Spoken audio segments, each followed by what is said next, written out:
কিন্তু আমি আবারও বলি, কথাটা ছিল ধর্ম নিয়ে রাজনীতি, নট ধর্মভিত্তিক রাজনীতি।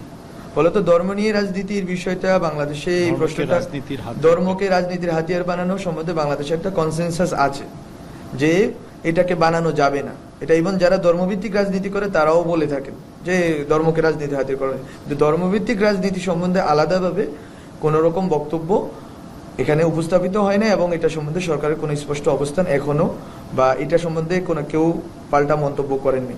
দ্বিতীয় কোশ্চেনটা ছিল আপনার শিক্ষাঙ্গনে রাজনীতি। এই বিষয়টা হচ্ছে যে শিক্ষাঙ্গনে শিক্ষক এবং ছাত্র রাজনীতির বিষয়ে মোটা দাগে বাংলাদেশের সবগুলো ক্যাম্পাসে এক ধরনের আলোচনা চলতেছে যে যাতে হচ্ছে যে কোনোভাবেই আগের যেই ছাত্রলীগ এবং আওয়ামী লীগের শিক্ষক এবং ছাত্রলীগের ছাত্র রাজনীতি, ওই ধরনের রাজনীতি যাতে ফেরত না আসে, এইটা তার পক্ষ থেকে, শিক্ষার্থীদের পক্ষ থেকে বক্তব্য। রাষ্ট্র বা সরকারের পক্ষ থেকে এখনো কোনো স্পেসিফিক গাইডলাইন্স এখনো বলা হয় নাই, কিন্তু এইটা অলরেডি বাংলাদেশে যারা বিভিন্ন ক্যাম্পাসে সবাই এই বিষয়ে স্ট্রং একটা অবস্থান ব্যক্ত করেছেন।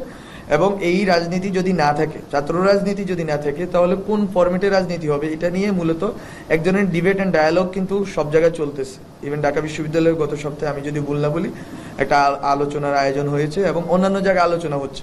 আমরা চাই যে সমাজের বিভিন্ন অংশের ভিতরে, ক্যাম্পাসের বাইরে এই আলোচনাগুলো হোক, এবং এই ডিবেট অ্যান্ড ডায়ালগের ভিতর দিয়ে যে একটা কনসেনসাস ক্রিয়েটেড হবে, ওইটার ভিত্তিতেই তখন হচ্ছে সরকার তার অবস্থান ব্যক্ত করবে।